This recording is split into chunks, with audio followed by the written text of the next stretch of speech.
Let's first understand how to do simple animations without any gestures. Animations give some nice visual polish for your app. It's not a required thing, but it does make the app feel truly native. Let's think about a simple thing that we can animate in our app. There are many things that could use some animation. For example, we do the transitions between screens without any animations so far. Usually, native apps use animated transitions. That's one thing we can do here. But I'll go with a simpler example and animate the initial bake sale header word that we displayed while waiting on the initial deals to arrive from the server. Let me actually comment out the AJAX call right here. Refresh. So this is the initial view. So maybe the server gets loaded and that AJAX call to fetch the initial deals takes a few seconds. It would be cool to show some kind of animation on the screen here. Let's just bounce the bake sale word back and forth horizontally between the edges of the screen. I think that would look cool.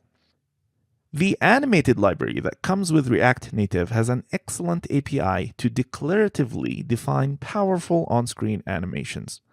The word declaratively in the previous sentence is important, and it means basically that we don't have to worry about how the animation is carried out under the hood, which is not an easy thing, especially in React Native because the animation has to happen natively and not through any state within the JavaScript thread.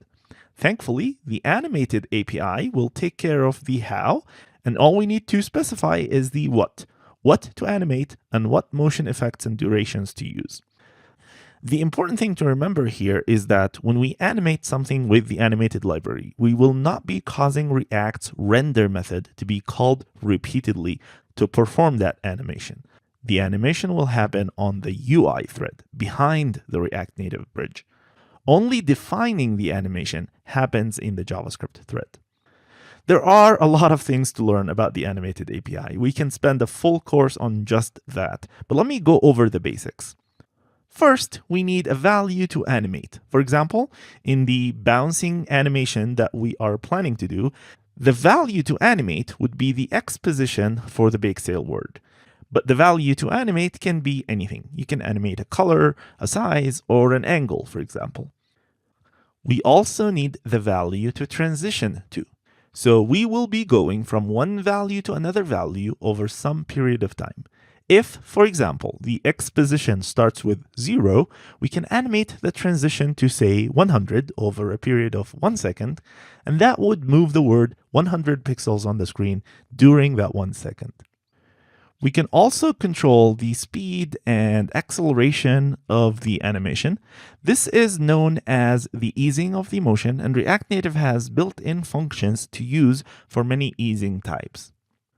To create an animated value, we can use animated.value for a single value, or animated.valueXY if we want to animate two values together. For our example, we just need to animate a single value. There are three main animation types that we can use with animated.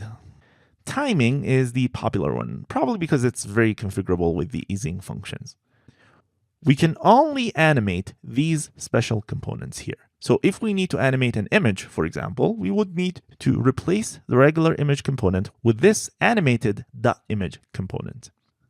The animated API is one of those APIs that you can only understand by example. There are a few very good resources out there about it.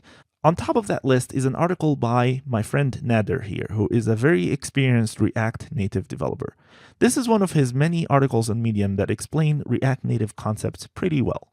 Check the animated examples he presented here to get some more confidence about the API. Are you ready to do our own example and see how to use the animated API to implement the bouncing effect for the app loading screen? We are going to do that in the next video.